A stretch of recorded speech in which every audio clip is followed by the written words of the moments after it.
Welcome to the channel, folks. I'm a millennial talking about the economy, the housing market, the job market, and so on. I discuss topics in popular culture, news events, and life hacks like the FIRE movement, which is financial independence, retire early, and all the types of things you can do within your life. This episode has information on the economy, house buying, and the job market. Also, a review of last month and where the economy is headed.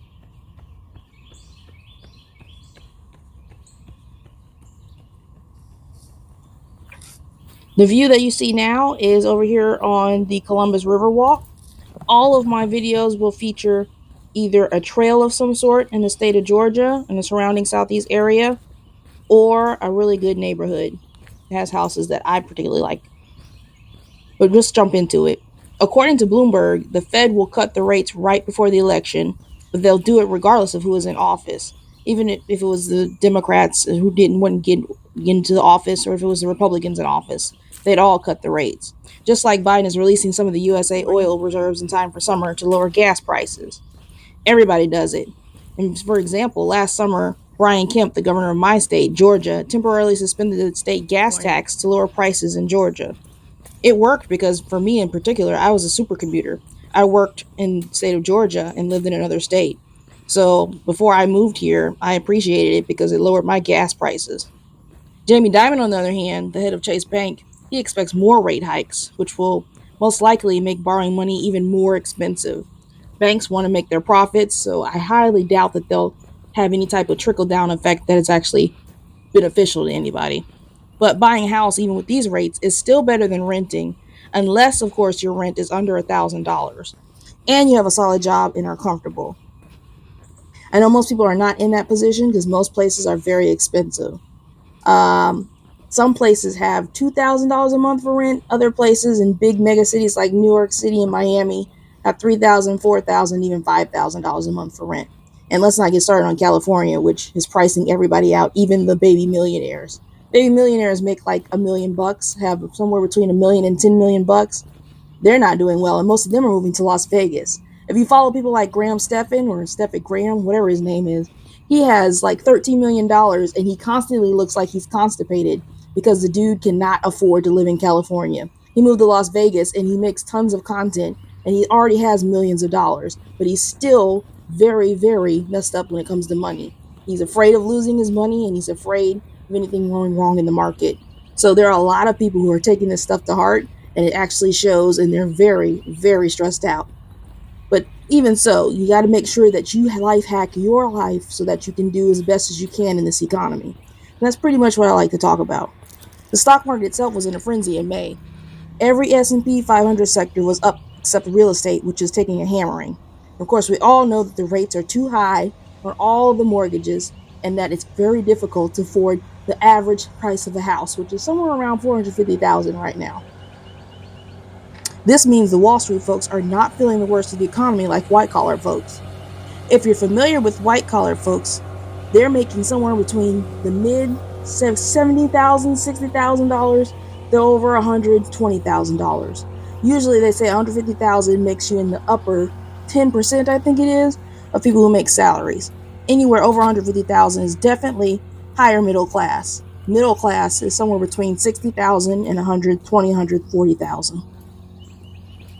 But in fact, they're actually taking May as a signal, those folks on Wall Street, that the rest of the year may be on the rebound from a sluggish spring and crappy winter.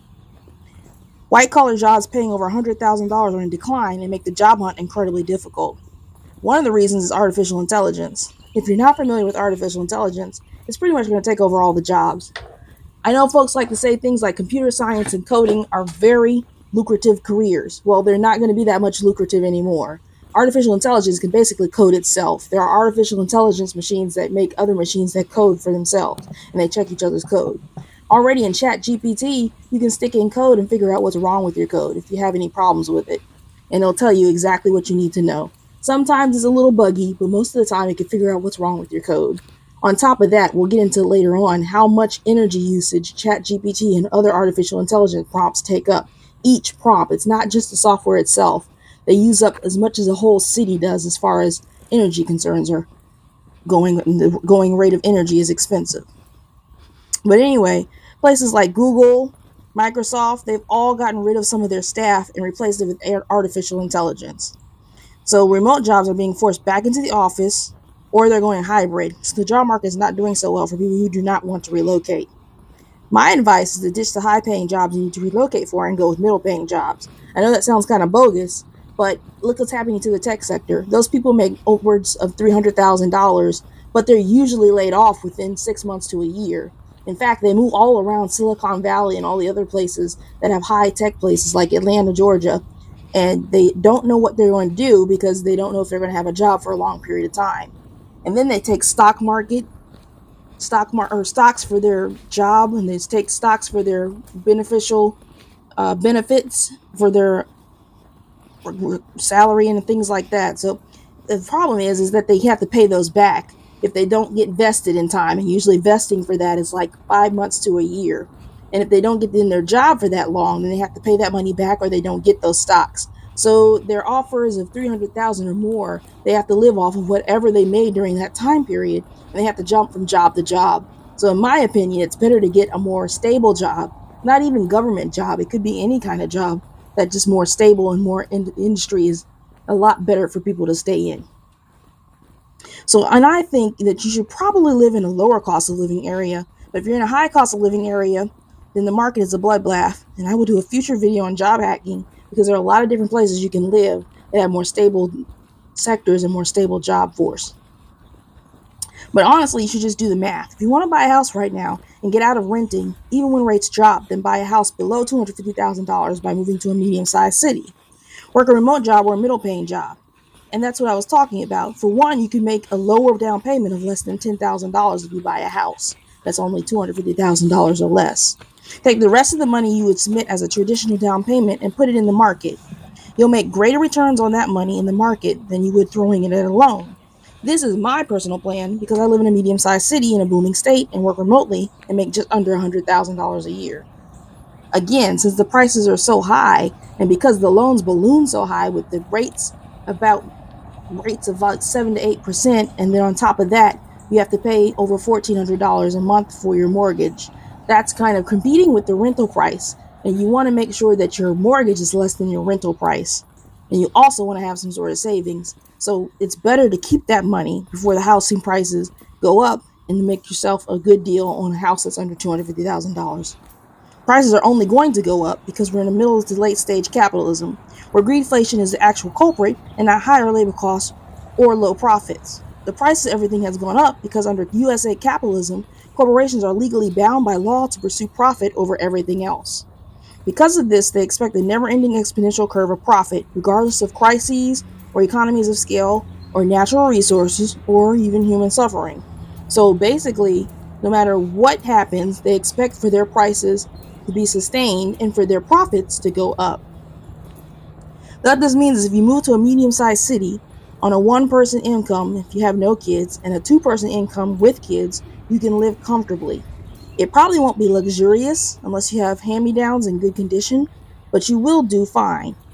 It's better to have a house with a mortgage under $1,500 than to rent if you buy a house that is under $250,000, either remodeled or with new appliances like HVACs and new water heaters and things like that.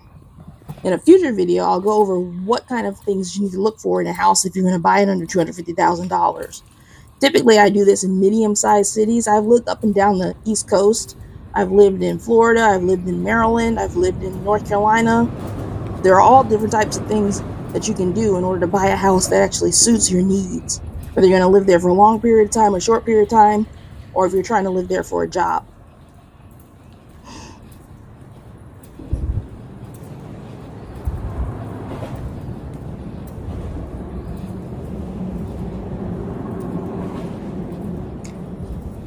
Unfortunately, the rental market is going to get worse before it gets better.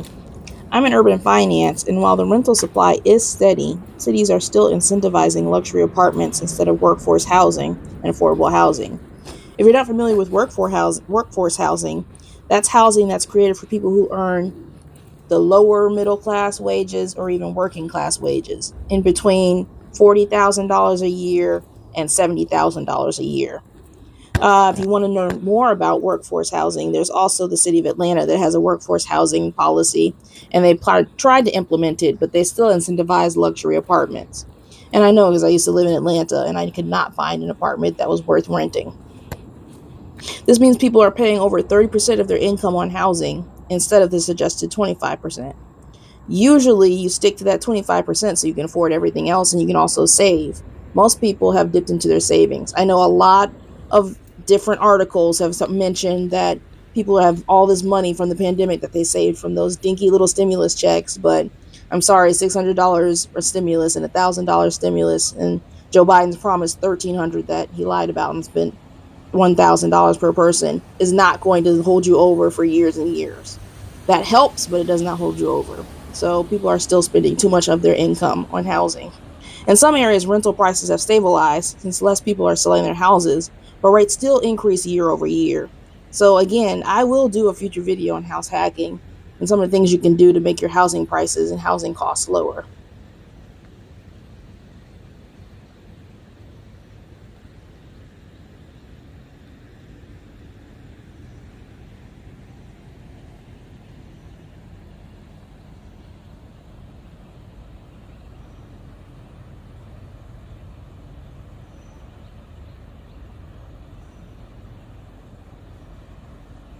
Well, that's it for this video.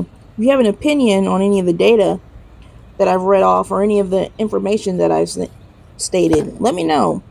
Some of the data could be reviewed differently. They could be a different perception of what happened in the economy the past month and the past couple of years. If you have any topics you want to discuss or anything else, let me know in the comments. See you on the next video.